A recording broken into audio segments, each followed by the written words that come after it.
Department of Biological and Biomedical Sciences Research Seminar. Our speaker today is one who's familiar to many of you. It's our own Dr. Holbrook. Dr. Holbrook got his bachelor's degree in biology from Fordham University. He then went on and did a master's and a PhD in biology at the University of Massachusetts at Amherst. He then did a postdoc at the New York College of Osteopathic Medicine. And after that came to Rowan in 1999, where he's been since. He is now a professor of biological and biomedical sciences here, as well as being a research associate at the American Museum of Natural History and the Academy of Natural Sciences and Arts. So join me in welcoming Luke, and he's going to talk about Laurasia, Gondwana, and Indian Arks, investigating when and where for simple mammal diversification. Thanks. Thanks for inviting me and for coming to this. I'll start. I know these include a part where you're supposed to talk about your path to here, which sometimes comes at the end, but I'm going to actually kind of start with that. I'm a vertebrate paleontologist, but I kind of came to this in the way that most vertebrate paleontologists don't come, which is usually through dinosaurs, right? But nothing against dinosaurs, liked them as a kid, but that was not really what drew me to where I am today. I just liked animals, basically. And I grew up in Yonkers, New York, which is north of New York City, pretty urban area, not a lot of like wilderness to explore. So most of my experience with animals, and particularly mammals, was what I was really interested in, was from the public library, the television, actually very important educational tool back in the 70s, and going to zoos. So like this is me in 1976 at the Bronx Zoo, and spent a lot of trips there, which kind of fed my interest in mammals and animals in general, and particularly diversity. I was interested in like all the different kinds of things, different kinds of animals in there, especially weird ones, and all the variety that you could get. And so when I was this young, that kind of, as far as career paths, was like zookeeper or vet, which the zookeeper part certainly got me plenty of derision from my 5 older siblings who said I'd be like shoveling dung all the time. But eventually I learned the word zoologist, and the idea that I could pursue a scientific career studying animals was something that greatly interested me. And so that carried over, and Dr. Travis kind of already given you some of the here. So here is my 1986 freshman year ID picture.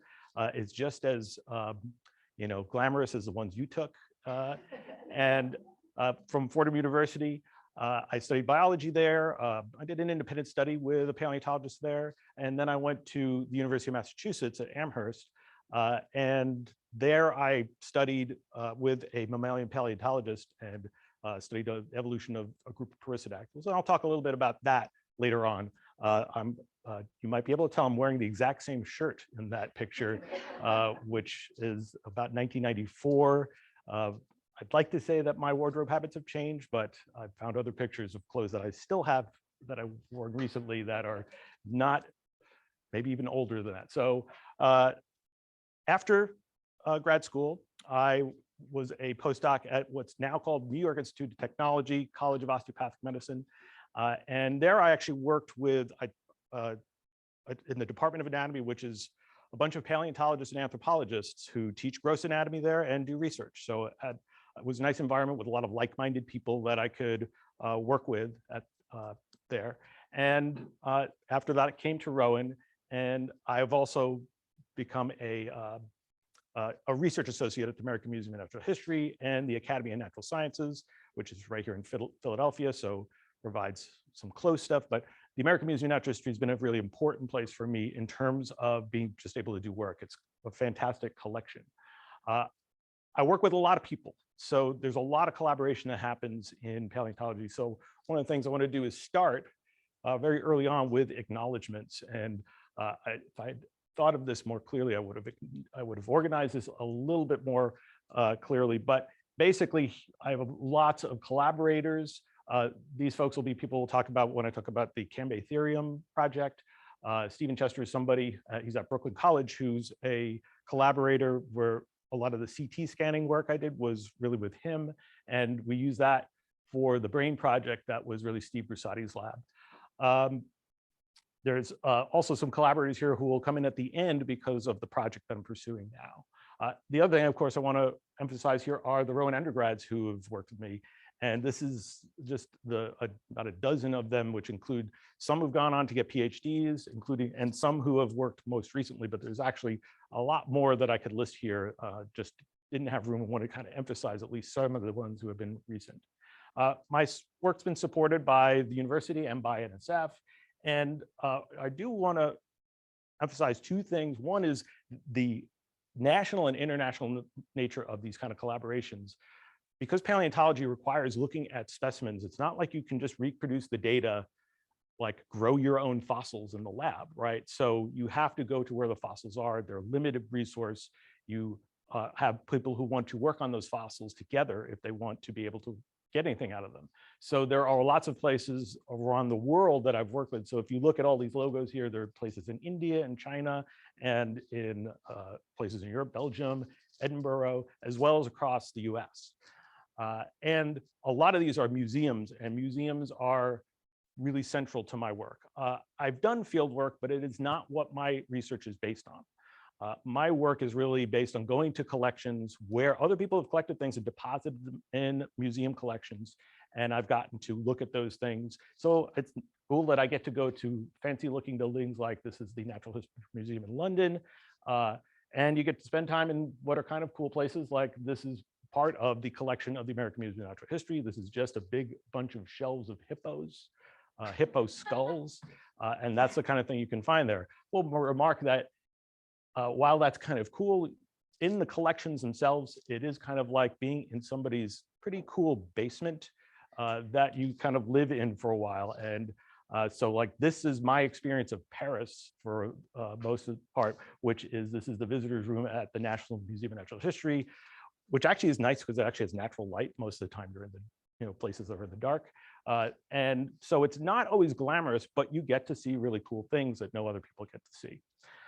So not complaining there, but just to give you an idea of what you might run into when you're doing this research, you often, like a lot of what I need funding for is travel. So I can go to these places and actually see the specimens there. So to talk about my research, I didn't want to just go through here's project 1, project 2, and project 3, because there's a lot of context you need for understanding why we're even doing any of these projects. So I wanted to basically start with context and then kind of drop little pins in where we've done work that's contributed to these things. And as I mentioned, my interest in getting into this field was my interest in mammals. And what we're going to talk about today is kind of understanding mammal diversity. And mammals are not the most diverse group. It's not like we're talking about insects here or something like that, but they're still pretty diverse. There's over 6,000 species of mammals alive today, which is actually more than there were when I was in grad school. It was like 4,000. So we've discovered a lot in that time. But that's still a lot of things to deal with if you want to try to figure out things like the evolutionary history of that group. So what we do if we take like this kind of collection of mammals and try to understand it, put it into some kind of more manageable context. So, well, we can start to pull out things like, well, these guys, the monotremes, these weird egg-laying mammals, they're different from the others, which we call therians. And actually that term I'll bring back later in the talk. But there's still a lot of therians. So, well, what can we do with them? Well, we can also pull out the marsupials, which you also see this term metatheria sometimes used for marsupials. So things like kangaroos and possums. Those are distinct from this group here, which are the placental mammals, and which is a weird name because marsupials have a placenta, but they just don't use it as much as placental mammals do. Basically, you spend more time attached to a placenta than a marsupial does. It's not like having one is special. You also see this term eutherians. Oh, did I lose battery on this? Or does it? There we go.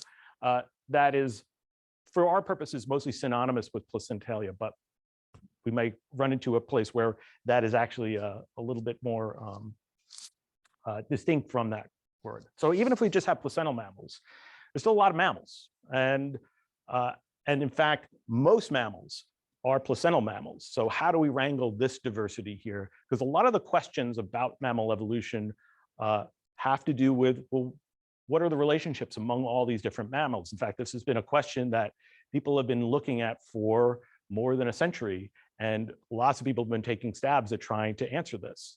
And one of the things that people were able to do pretty early on was at least kind of put them in some buckets that we would call the orders of mammals. So Mammalia is a class. It's got a bunch of orders in it, even among the placentals. So some of these things I've been able to group together that I showed you before, but each of these names is a name of an order of mammals. Some of them are very diverse, like rodents. Even though I have one picture of a prairie dog there, 40% of mammals are rodents. Others are not very diverse, like aardvarks, tubulidentata. There's one species in that order.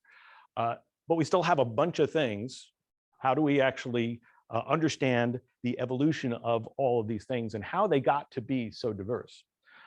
These orders have been pretty stable, although this is a couple of changes that have happened since the advent of being able to use molecular data. So now we know whales and are closely related to hippos, so we can put them in a group with some of these other hoofed mammals like antelope in this group called Ceet artiodactyla. And things like the insectivores, which included like what that mole is, turns out there are some things we used to include there that don't belong in there, like this tenrec over here. So there's another order that's been created for that. All right, so if we're going to have all these different groups of mammals, I want to do this. Oops. What kinds of questions do these still leave us with? One is, well, how are all these things related to one another? Because that evolutionary history is important for understanding their origins, even if you just want to understand what were the ancestors of these organisms like. And then if you have a tree like that, then you can ask questions like, well, where did they come from? And when did they originate? And where did they diversify? And when did they diversify? And we'll see these are the questions that kind of get asked over and over and or get addressed over and over in a variety of studies that have happened over the decades. How do we address these questions? Well, the first one is just, can we come up with a tree for all of these different groups?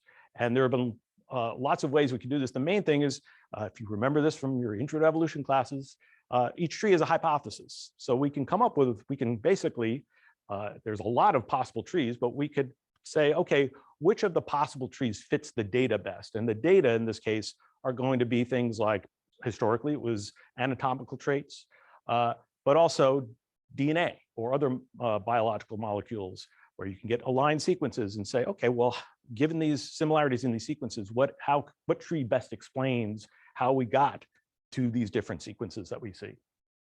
Once you have a tree, you can basically map onto this tree where things are from. You could look at where they're from now and then map where they came from, or you can do sort of more sophisticated versions of that as well, where you can kind of get a more probabilistic idea of, well, where did they come from? And then there are a couple of different ways we can address when did they originate? When did they diversify? Fossils are very important for this, obviously, because they give us an idea of when things were going on. But also, more recently, we've had what we call molecular clocks, which is basically using those molecular data and establishing some kind of rate of mutation where you can then tell how long a branch has been evolving and use that to tell how long ago did things split. There's a variety of criteria that we use for doing this. The simplest one that you may have encountered in intro to evolution is maximum parsimony, where we're just counting how many changes happened and using the tree that has the fewest changes. But especially when we have DNA data, we use things like maximum likelihood and Bayesian inference, which are, for one thing, more powerful in terms of how they can be applied with kind of using statistical methods for kind of evaluating how good the results are.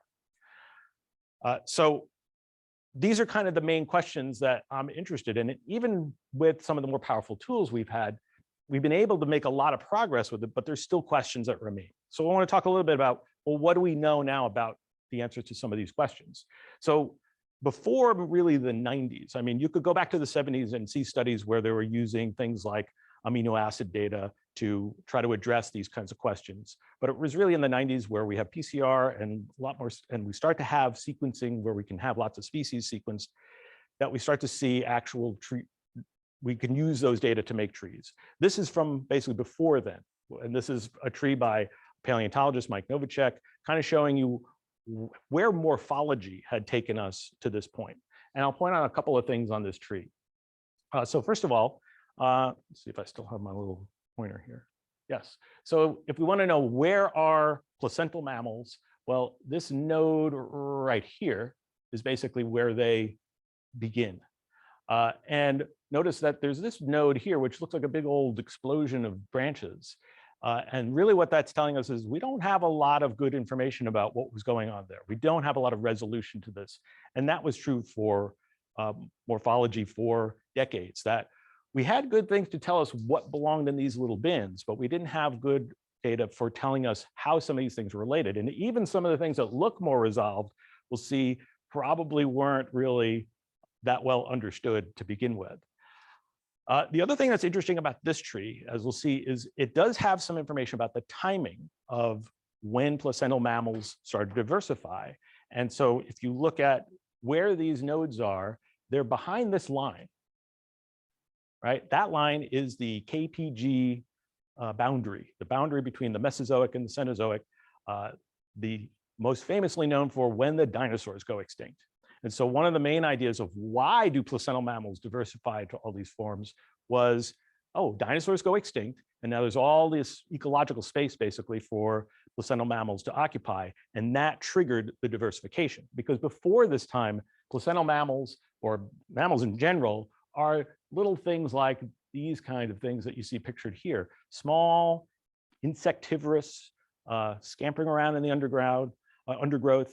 We have a better idea that there was more diversity of kind of size and lifestyle among these, but they were still pretty small for the most part. And that and the reason they were small is because all the big things were dinosaurs. They were doing all the things that big terrestrial vertebrates were going to do, and there wasn't room for mammals to do them. So you get rid of dinosaurs, now you can have this kind of explosion of diversification for placental mammals. Once you get DNA, we have new power to resolve these questions. Though, of course, one of the things is you can only do it with things that actually can give you DNA, usually extant mammals, though there are some extinct mammals, some because we made them extinct, some of them because they went extinct, probably because of us again, but sort of maybe tens of thousands of years ago, rather than maybe a few hundred years ago. So this is one of the, there's been a number of studies looking at placental mammals and their diversification. And this is one of the more recent ones. And you can see it's a big study. It's using 5,900 different species of mammals, which is pretty close to exhaustive as some of these studies get. And this is obviously not a figure that I would expect you to read from your seat. So let me summarize what we've generally gotten out of these studies. One of the main things is that there are 4 major lineages of placental mammals. And you can see them here: Laurasiotheria, Archontoglires, Afrotheria, and Xenarthra. Xenarthra, you might even recognize as was an order that I had named before. It's got anteaters, sloths, and armadillos, all of which are basically endemic to South America. They've gotten into Central America and Florida and Texas, but largely a South American group, and we'll talk about South America later. Now, there are 4 main lineages. How those 4 are related are a little controversial, although one thing that seems to be, there's a consensus on, is that Laurasiotheria and Archontoglires are closer to each other. And Archontoglires, I'll just point out, includes primates, so this is where we are, as well as rabbits and rodents. So I guess all those mouse models we use for medical stuff isn't still far off, because they're kind of actually not that distantly related to us. Another thing I want you to notice about these names, which were kind of concocted when we started to know about these relationships, is that there's some geography that's kind of built into them. Afrotheria refers to the fact that these are all groups that seem to have an African origin. And Laurasiotheria also has a geographic component to it, though it might not be as familiar to you. And that'll be a good reason to talk a little bit about how continental positions have changed over time. So if we go back to the end of the Paleozoic and the very beginning of the Mesozoic, you've got all the continents kind of mushed together in this one big supercontinent called Pangaea. As we go through the Mesozoic, Pangea starts to split into two pieces, a north piece and a south piece. So that you can see here, this is around the end of the Jurassic, kind of near the beginning of the Cretaceous.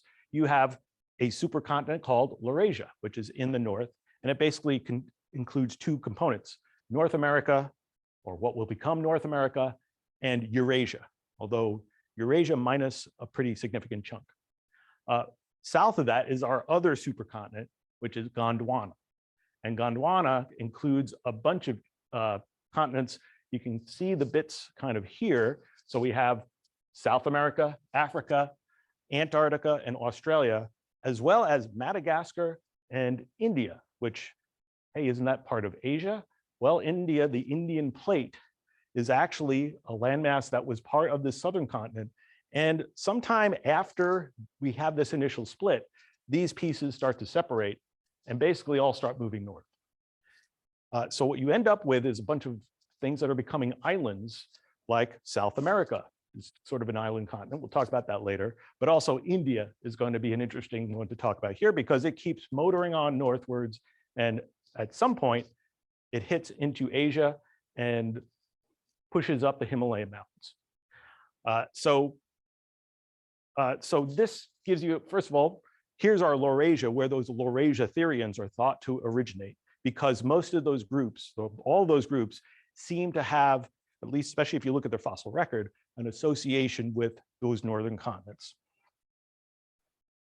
All right, so those names imply that there was something about the geography that was important, but I also want to talk about the timing, because that was the other kind of question we wanted to address here. And so here's that first tree I showed you based on morphology. Here's a tree that is based on molecular data from a little earlier, and a little bit easier to see some of the things I want to show you here. The arrows on these, and that arrow is a little covered up, but basically it's pointing at a line that's running right here. That's that Cretaceous Paleogene boundary. That's where the dinosaurs go extinct. And what you can see is that most of the nodes here, or maybe not most of the nodes, but there are a lot of nodes that are at this side of that boundary. So in other words, a lot of that diversification is happening before the dinosaurs go extinct. And so one of the things, and this is based on molecular clocks, where there's maybe some fossil information that's been incorporated, but using mutation rates that have been inferred to figure out how long these branches are in terms of time and how far back they go. And essentially what this is, and this is what molecular studies have generally supported, is that the diversification of placental mammals really is happening before that extinction event. And therefore it's not driven by the dinosaurs going extinct. Maybe some of the ecological diversification is driven by that, but the taxonomic diversification, when we get these lineages splitting, is not a function of that. And in fact, this study and a lot of other molecular studies will have this going back as far as 100 million years, which is well into the Cretaceous. And that's actually not inconsistent with what Novacek was kind of illustrating here. One thing I'll point out is he has these dark bars he has here are the stratigraphic ranges of these different groups. In other words, where we actually have fossils for them. But their splitting has to happen before we had fossils. If they're already there, they must have already split. So he made inferences of, well, they probably split even earlier than what we see here, which means they probably split back here. But this is actually unusual for a lot of paleontologists, because paleontologists like the ideas that they liked before. And so here's a study that was basically done by a bunch of paleontologists, and it's a really busy slide. But if you look at this blue box, that is placentals. And here, this red line is where dinosaurs go extinct. And you notice there's no nodes basically behind here, so there's no placental mammal diversification happening here. This study was trying to maintain that no, we support the idea that it was really the extinction of the dinosaurs that drove this. So there's still some controversy here, but part of the problem is we don't have, well, there are a number of things that are going on here that make it difficult to reconcile these two viewpoints. So one of the reasons paleontologists often push back on this is because if you look in the Cretaceous, there basically are no placental mammals until the very end of the Cretaceous. So if we don't have any evidence of placental mammals, where is all this diversification happening? Where's the evidence for that diversification happening? Now, one answer could be, we have eutherians. So what do I mean by that? We said eutherians are placentals. Well, placentals are eutherians, but not all eutherians are placentals. There are eutherian mammals that don't fit into placentalia. They're not nested in that particular group. They're just outside of it.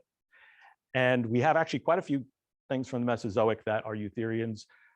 Maybe some of those are really placentals. We just didn't recognize them. And maybe it's just we can't see in the fossils that these have already diversified. That's one possibility. One that probably is more likely, or probably a more important way of testing this is, can we find places that we haven't sampled well? So for instance, the Cretaceous of Africa is not very well sampled. And if we have a whole lineage we call Afrotheria, maybe Africa would be important for understanding where some of these eutherian or placental lineages came from. So some of this could be a function of just the sampling. There's also, as we'll see, in fact, there's complex paleogeographic histories for these things. In other words, patterns that look really similar, even things like, oh, these things all look like they came from Africa, might actually be the result of a lot of complexity that just happens to look like, well, they're just all here. And this last thing is kind of the thing that's interested me the most, is that molecular data have been great for resolving these relationships among extant taxa. It's given us a great framework for understanding this. But there are lots of fossils that are placental mammals, but we have no idea which kind of placental mammals they are. So we can't really fit them onto these trees. So we have what I call these orphan fossil taxa that we don't understand where they fit on the tree. And if we did, that actually might help us to resolve some of these and reconcile some of these differences, because they would help to fill in some of the gaps that we have in terms of understanding when placental mammals diversified. The ones that I've been focusing on, there's a bunch of groups, mainly in the Paleocene, which is the 10 million years after dinosaurs go extinct, that are these archaic groups. And in particular, I focused on these things we could call archaic ungulates. An ungulate is a word that basically means a hoofed mammal. And it refers to these things that we see that are kind of relatively large. This is about the size of a sheep, and had what we could call hooves. It didn't have claws on its toes, and it was an herbivorous mammal. And this is one example here, Phynacetus. This is one from China called Rhodinskia, and this one Arcticine. We'll see a little bit of these throughout the talk. And these groups are the ones I've kind of been interested in, looking at specimens of these and trying to see if we can fit those into the tree of placental mammals, because where they belong is definitely very uncertain. If you go back to this tree, they actually appear here. They're this group right here, which is closely related to all these things, which are things that would have been called ungulates. This is what's considered to be the group of hoofed mammals. So, and they include things that, like horses, right? Those have hooves, and camels have hooves. Whales, not so much, but they're derived from this. And things like elephants, for instance, are in this. So there are large herbivores with hooves that we have in here. And these groups were thought to be kind of like the ancestral stock of them. And that's fine if you have a group, if all your hoofed mammals are kind of in this big one group here, but molecular data have kind of torn that apart. So we do have some of the hoofed mammals up here in Laurasia. We have, in fact, the ones that are most like hoofed mammals, things like horses and rhinos and antelope. So these are artiodactyls and perissodactyls, which may or may not be very closely related to each other. There may be other things that are related closer to, for instance, perissodactyls, but still they're within Laurasia. And then some of these other ones are down here in Afrotheria. So if these things are not actually closely related to each other, where are these archaic ungulates supposed to go? And there have been some studies that have tried to kind of fit them in, and they can't agree on where they go. So a lot of the work I've been doing is to try to take a lot of those groups and see if we can figure out where they belong in this. And that's kind of work that's still in progress, but I'll show you some of the stuff that we've come up with more recently. And these archaic ungulates are some of the first groups we see that kind of reflect this placental mammal radiation in the Paleocene when the dinosaurs have gone extinct. They're the ones filling these larger herbivore niches, for instance. So they can tell us things about what happened to mammals across that boundary from before the dinosaurs go extinct till after. One of the things we've been able to do with the data we've been collecting is get CT scans or micro CT scans, high resolution CAT scans of specimens which have a lot of benefits. And this is work Stephen Chester and I, Stephen Chester at Brooklyn College, and I have been did a lot of this. We had a lot of specimens that we would get CT scanned at various facilities. CT scans, we can make these kind of 3D reconstructions. And this has a lot of benefits. One is I have a virtual fossil. I don't have to go back to the museum if I want to look at something that I can see just by pulling this up and rotating it around on a screen. But also importantly, CT scans allow us to see inside of the specimen without doing anything destructive. And so here, so for instance, if you look inside of a skull of a mammal, there's a space where the brain goes. And you can basically fill in that space virtually, and now you have the shape of the brain. And so you can use that to interpret some of the anatomy of the brain, or do things like just how big is the brain. And we, because we had this CT scan data, we got involved with a project that was looking at brain evolution in placental mammals. And we and a bunch of other groups contributed our CT data. And it was a lot of this was driven by Ornella Bertrand, who is a postdoc at the University of Edinburgh. What she would do is get virtual endocasts from the skulls where you could see the brain, and then you could compare the brains of different kinds of mammals. And what we were really interested in is how did the brain evolve from before dinosaurs went extinct to after dinosaurs went extinct.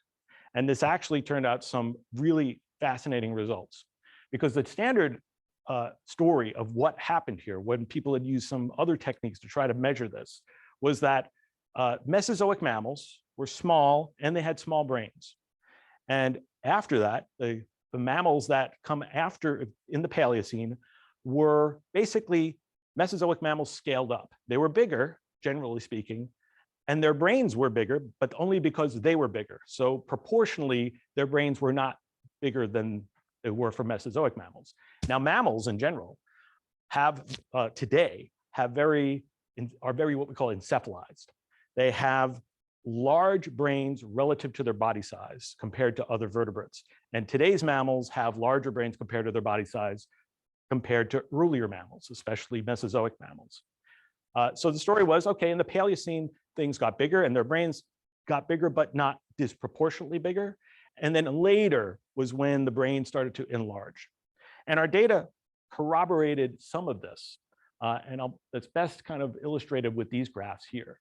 So let's look at these ones on the top here. We've basically binned the different taxa we were looking at into 4 groups. So there's those Mesozoic mammals, there's Paleocene mammals. So these are a lot of these archaic groups.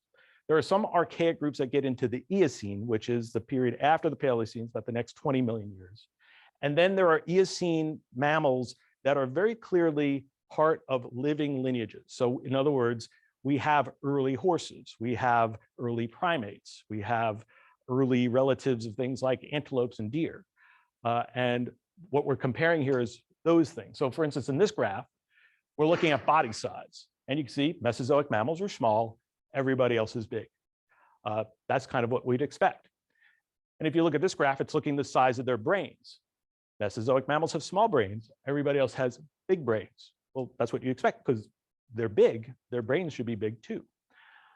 But what about the relative size of the brains? And this is where we had sort of a surprise, was what we originally expected was, okay, Mesozoic mammals, this is graphing what's called the phylogenetic encephalization quotient.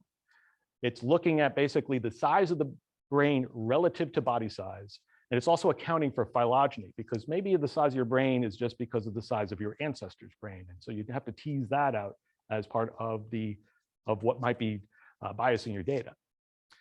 So, okay, Mesozoic mammals have relatively small brains.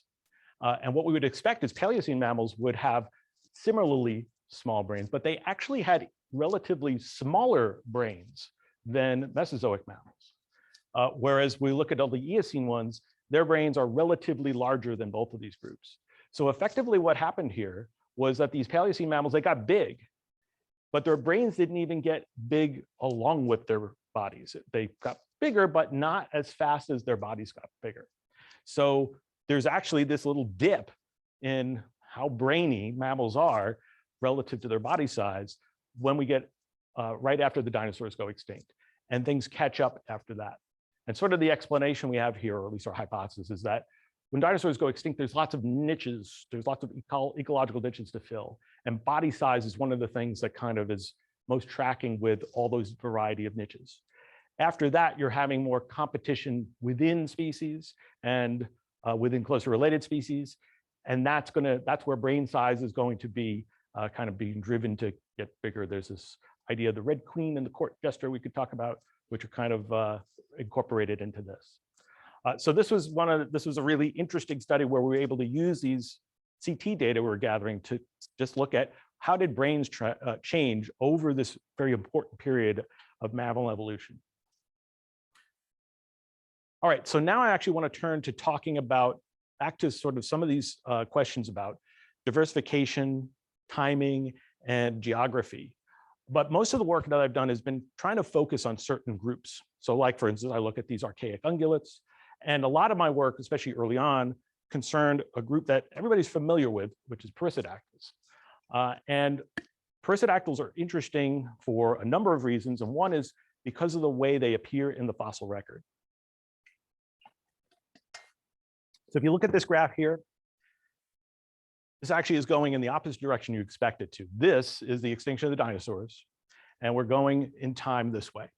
And this is tracking changes in temperature, global temperature, over this period of time. So this here is basically where the boundary is between the Paleocene, which remember is the first 10 million years, and then the Eocene, which is going to be about the next 20.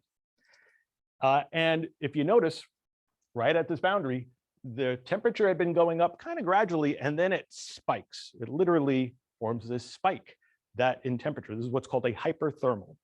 It's about 100,000 years long, which sounds like a long time, but in geological terms, it's very short. You can see how sudden that looks in the geological record of temperature here. And that is called the Paleocene-Eocene thermal maximum.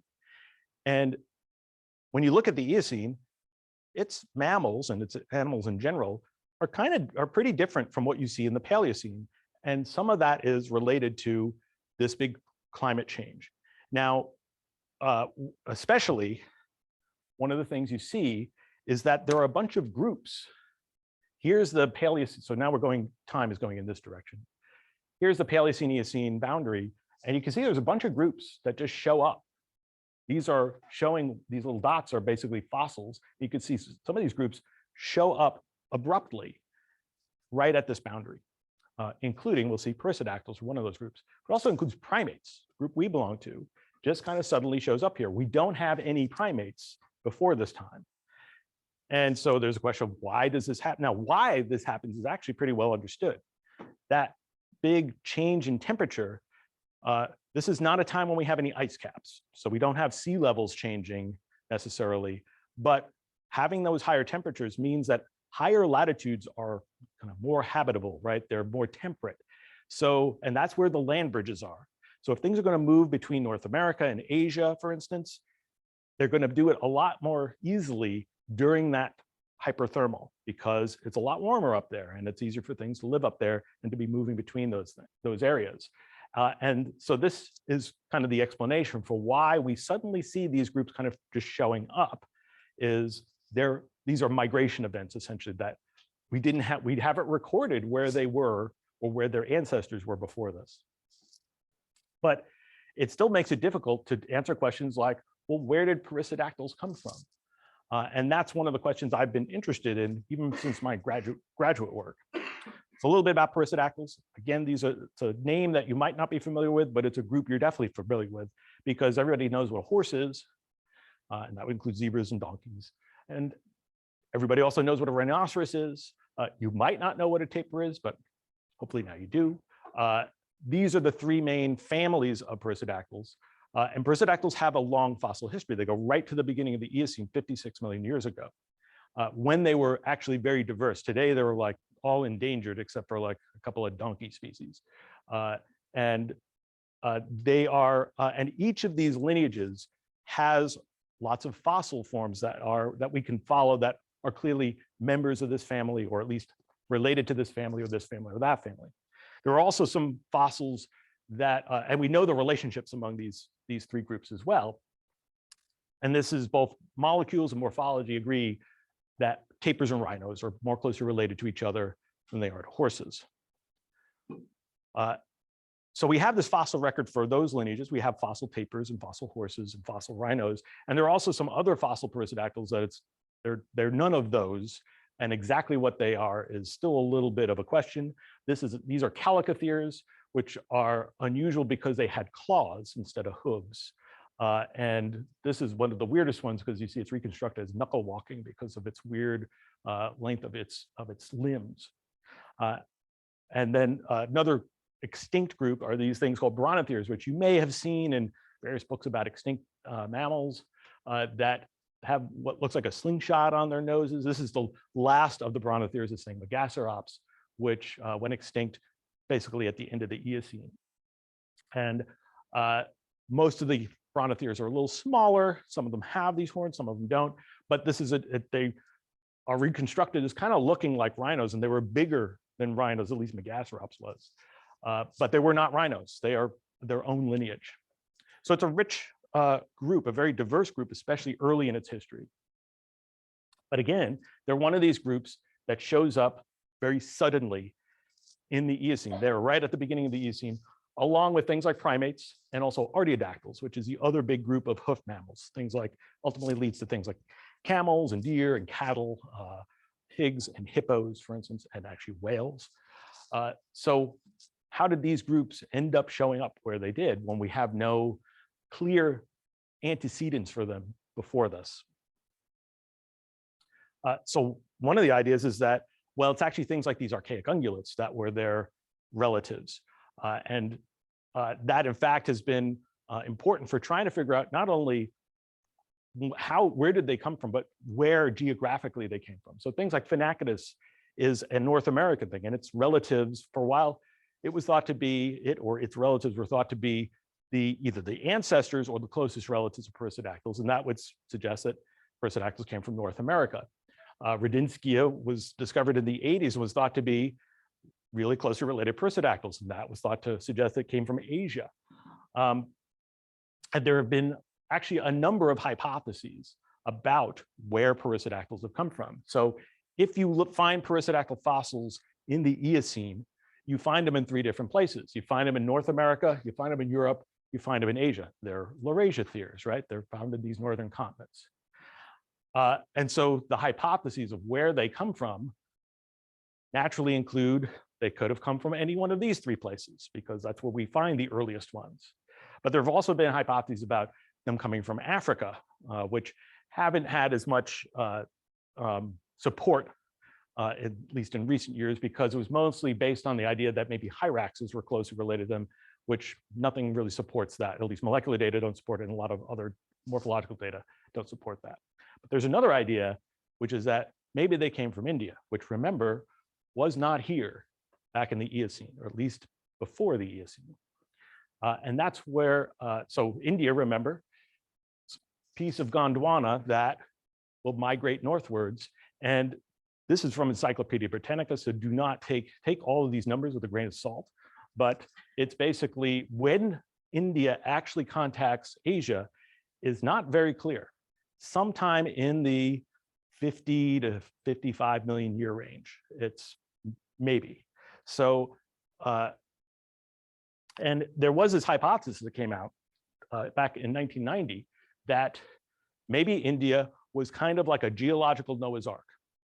And so this was by Dave Krause and Mary Moss. They said, okay, we had things, and they will kind of explain why they suggested Africa was where the placental mammals that were their ancestors came from, got onto India sometime in the late Cretaceous, and India keeps tootling along, and they just evolve on this island independent of everything else.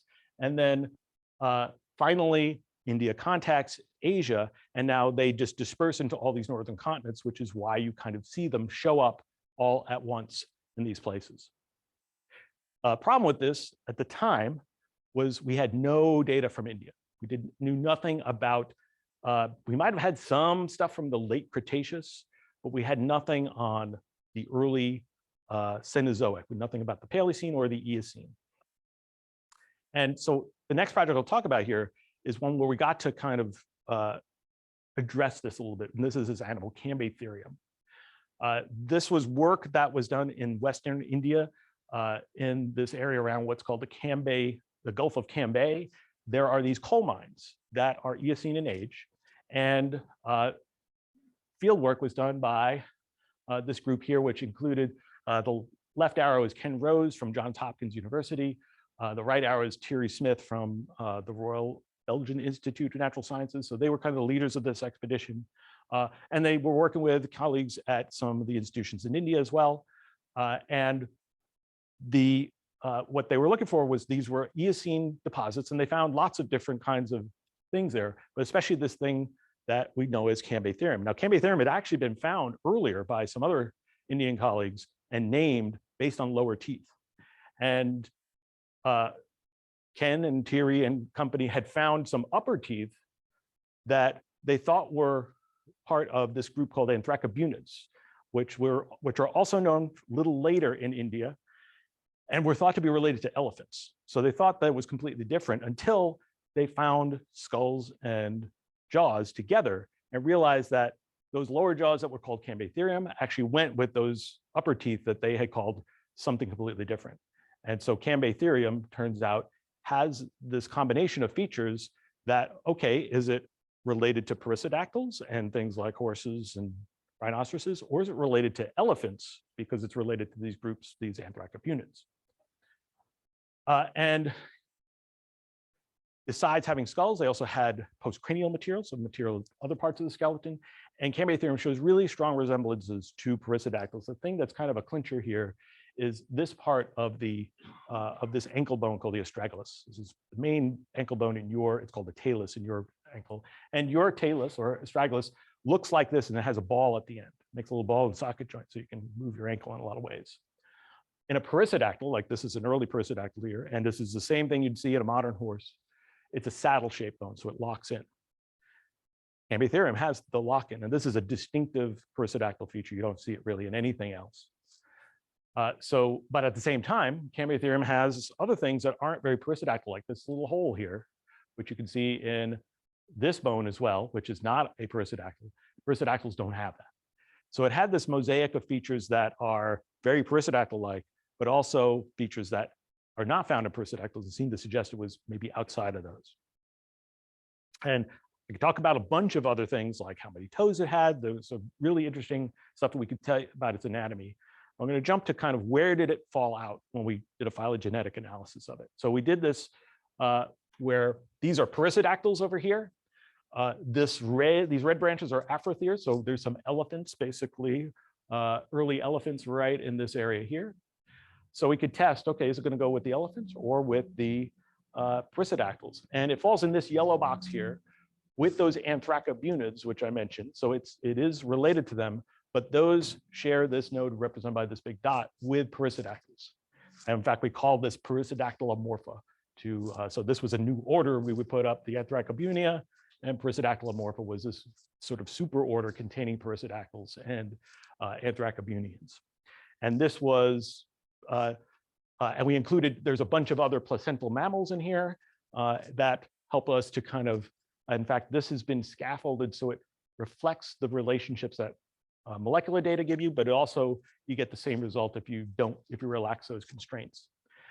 So this pretty much confirmed that Cambatherium and relatives like Anthracobunids were closely related to perissodactyls. So Cambatherium's on India. What does that tell us about the origin of perissodactyls then? Well, one possibility is that Krauss and Moss were correct, that it was on India that perissodactyls originated. And when we first presented this in 2014, we kind of favored the idea that, okay, maybe they got from Africa onto India before the contact with Asia. But we have to allow for the possibility that maybe Cambatheriums and perissodactyls came from Asia to India. So there could have been exchange the other way, because we have a lot of good fossils from Asia, but nothing that's like a pre-Eocene perissodactyl. So it does seem like there's a role here for India. And for one thing, it says they didn't come from North America. They came from this side of the world.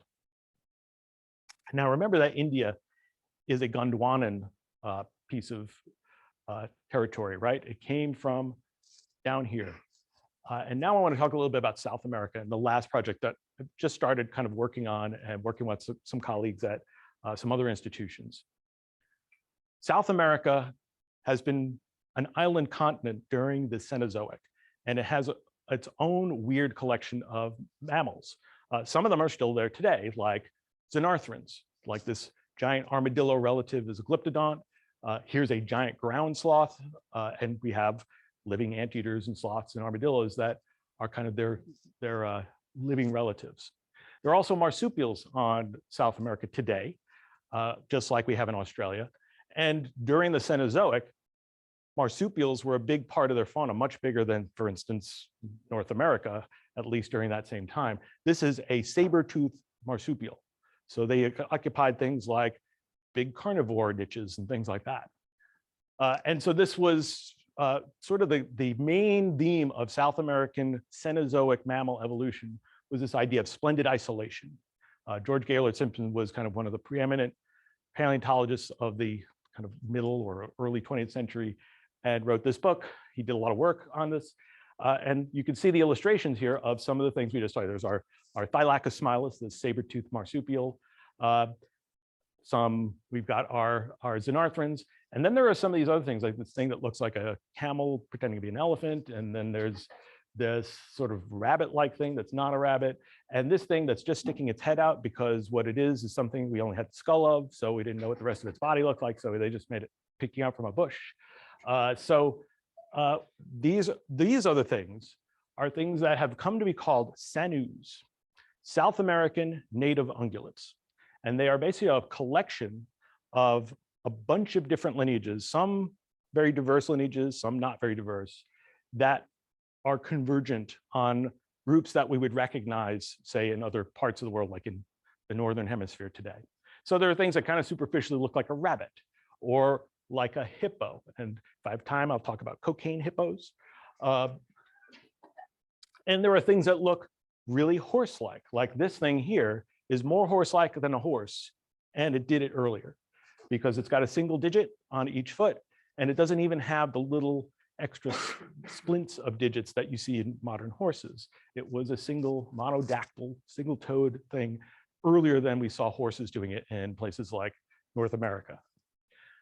So these included a lot of the large herbivores and really a whole range of ecological niches, but mostly herbivores that we see. And these were the main placental mammals, along with, say, the xenarthrans. And they all basically go extinct. There's none of them around today. The last ones go extinct in the Pleistocene. Here is, this is actually from one of my colleagues who's working on this project, Darren Croft. Here's some of these different families so you can have a little different look at what they are supposed to, or reconstructed to look like. So everything from sort of rabbit and rodent-like things to things that are more like hippo or rhino or camel-like or deer-like. I'll come back to the cocaine hippos. Let's go. So we didn't, here's the thing, we didn't really know what these things were related to. They were, they were this diversification of hoof mammals.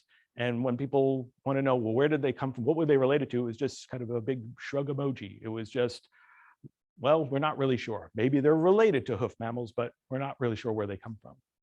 Now, because some of them went extinct in the Pleistocene, some people were actually able to get some molecules out of them. So we got some protein, some collagen, and some mitochondrial DNA. And this is kind of a summary of the results of, there were a series of papers that came from these two taxa here. Toxodon, which we'll figure in the cocaine hippo story, and then this thing Macrokenia, which is this camel trying to look like a elephant. And one little note here, there's a place called Phylopix where you can get these little silhouettes of animals if you want to put them on your trees and things. People contribute them. They didn't have a Macrokenia one, so what they apparently did was they took a camel and stuck a trunk on it, and that's what the best they could do. But what you can see here is that these sanus are closely related to perissodactyls. And so we finally had some kind of information about, at least among living mammals, what are they related to? And this kind of raised a lot of questions, like these things are in South America. How are they related to perissodactyls, which are all in these northern continents? And that's something that we wanted to explore. In fact, especially if you think about cambaytheres, you might be like, hey, cambaytheres, India, hey, Sanu, South America, maybe they all came from Gondwana. Probably not, though. And that's because if you look at the history of South America, there are no therian mammals in South America until the latest Cretaceous.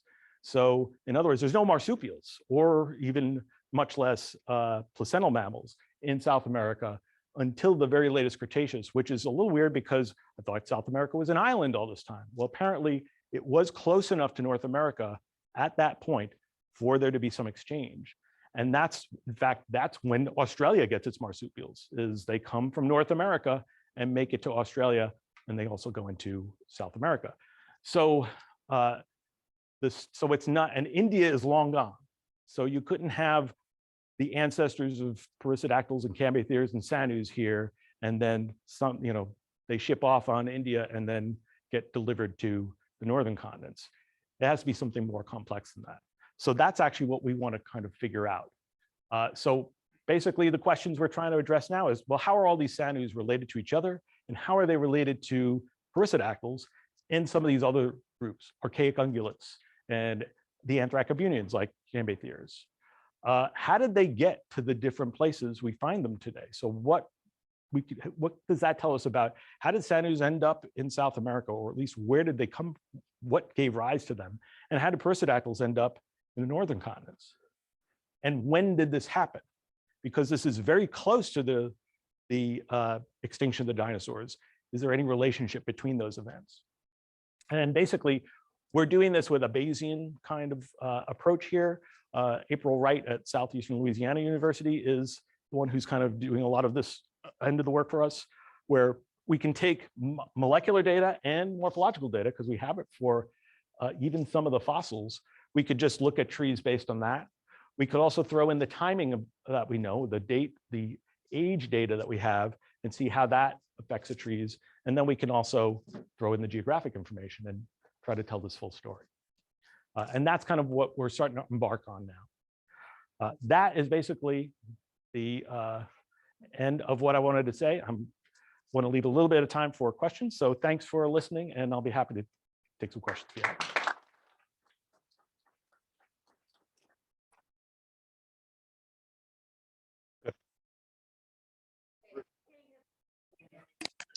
Okay, so Pablo Escobar, you see, he was like cocaine mogul, if you haven't heard of him, just Google him. And because he was, a super rich Colombian who, for selling drugs, he had his own zoo on his, compound. And when he died, the hippos escaped.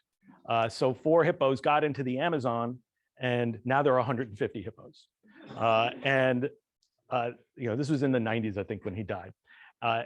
So there's actually, you can actually read about this now, because there's controversy, political controversy about this, because there are conservationists who are like, yeah, we can't just let hippos breed willy-nilly in the Amazon. There's going to have some serious conservation impact. And there are other people like, we can't hurt the hippos. So there's, and yeah, we want to, protect the hippos or whatnot, but the hippos don't belong here, right? What are they doing? Why so well? One idea is that, why are hippos doing so well? Because Toxodon used to live here, and Toxodon went extinct, but it left its niche here, and now hippos are occupying it. Now, I don't know how hippo-ish Toxodon really was. Toxodon, by the way, was an animal that Darwin actually found the specimens that ultimately got named by, I'm sure it wasn't the first person who found it. There were South Americans who found it, but sent it to London, and Richard Owen named it and whatnot.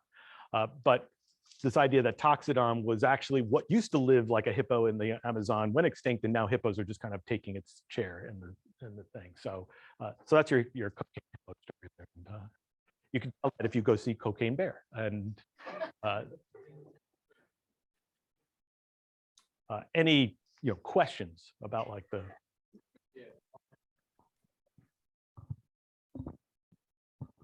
You talked about like you were using CT scans to do a 3D scan of what's going on.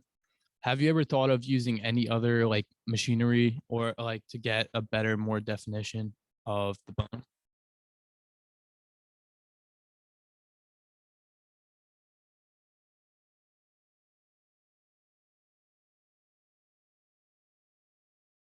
Even in medicine and stuff right now that give more, higher resolution and also give a different perspective of what's like for comparison.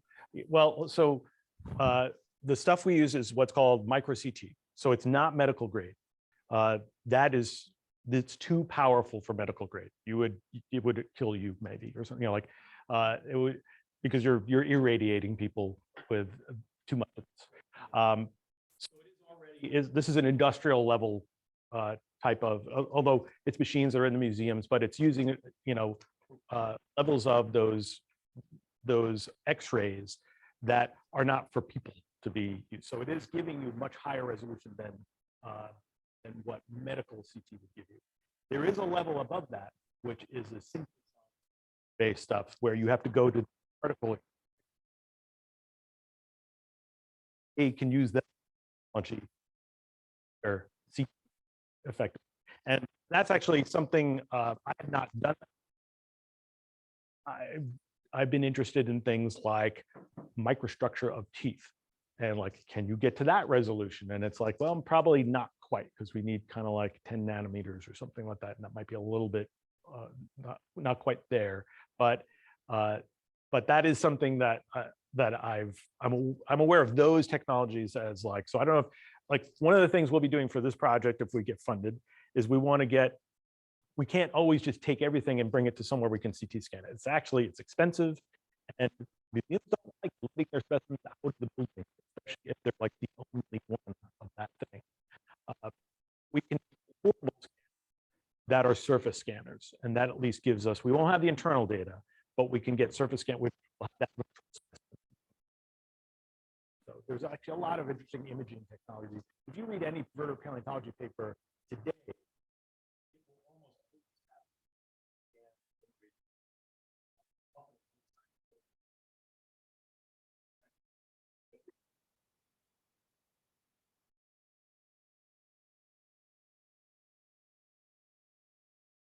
I don't know if that's the same kinds of things you're thinking of, but that's my awareness of what like some of the different technologies we can employ for this.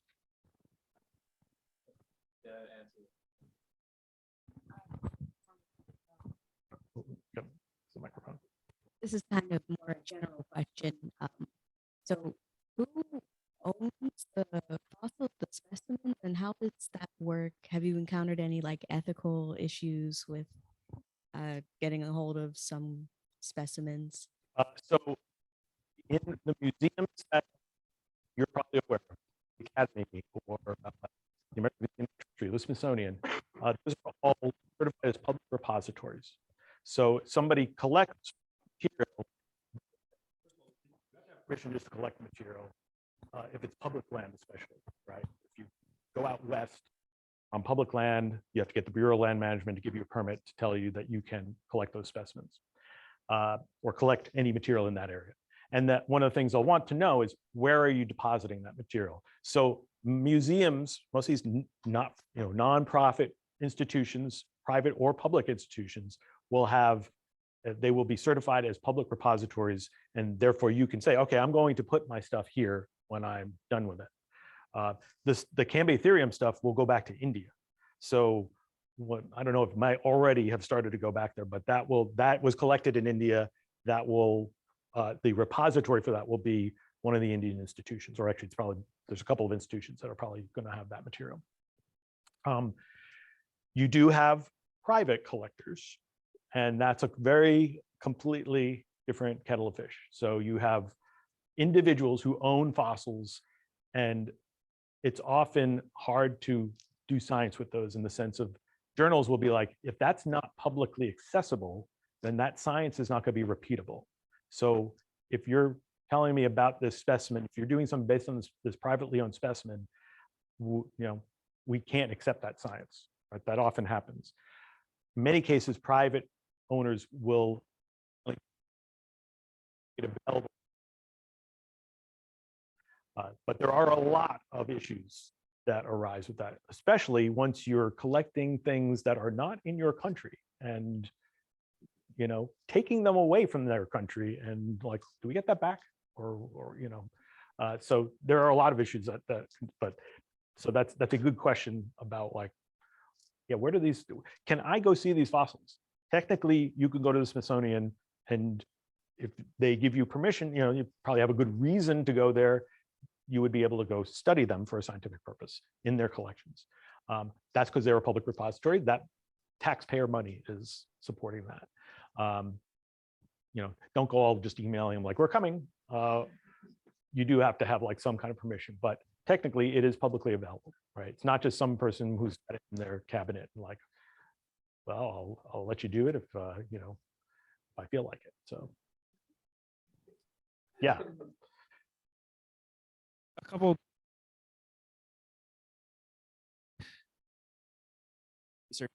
Undergrad or in grad school using micro CT, and it took forever. I did it on little mice. These are really large. How long does it take for one scan at a pretty high small voxels? Yeah, it depends. Most of the things I work on, at least that I've been scanning, are not huge. They're that big, so bigger than mice, but they're like, get this done at the American Museum of Natural History's facility. They have this room with that, and then it's like, okay, you want this? They take a cut off Pepsi bottle and stick some cotton in it and stick the specimen in it and stick that in the machine. It's like, oh, this Pepsi bottle seems a little bit of a downgrade from the sophisticated machine, but you use what you use, right? So so that size is,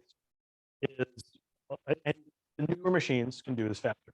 But still, I've had specimens that have run for 8 hours and it was like, yeah, it didn't work. So, we've been trying to get scanned. We did it twice. It was like, yeah, it ran for 8 hours in the machine. We couldn't.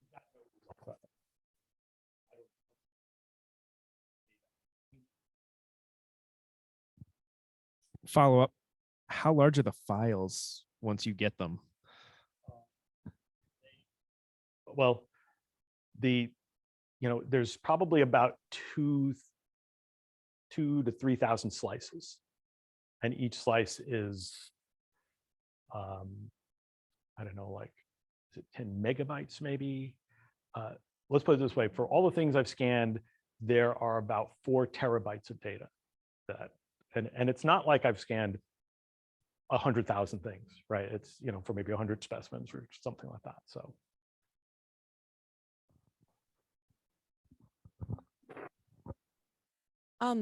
So correct me if I'm wrong on the premise. So your current goal in identifying where the orphan taxa are, if you were to successfully do so and place them, do you think that there would still be a lot of disagreement on where?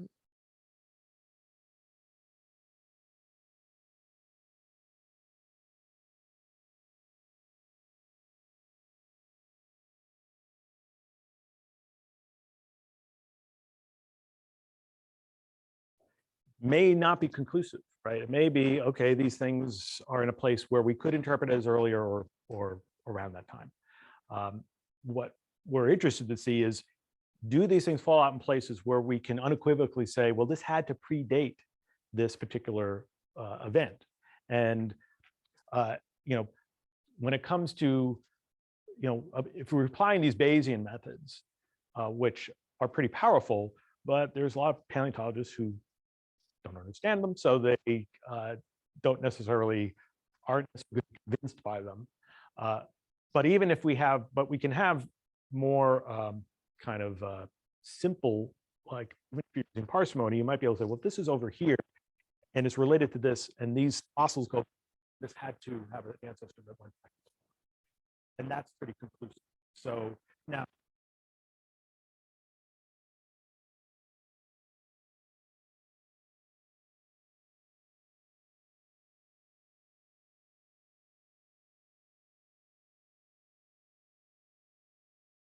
a set of trees that comprise the 95%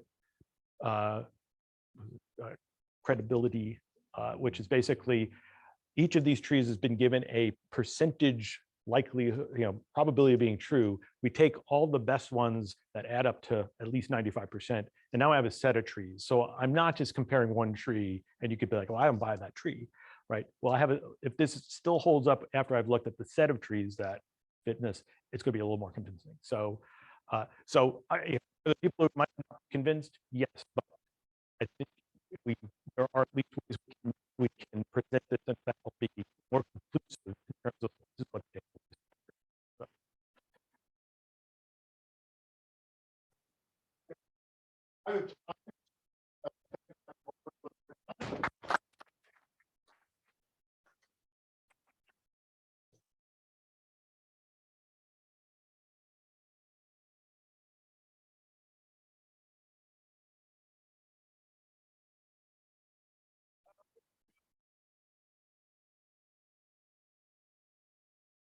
Tomorrow at 12:30 in business 104. All right, I think I'll let you shut down the.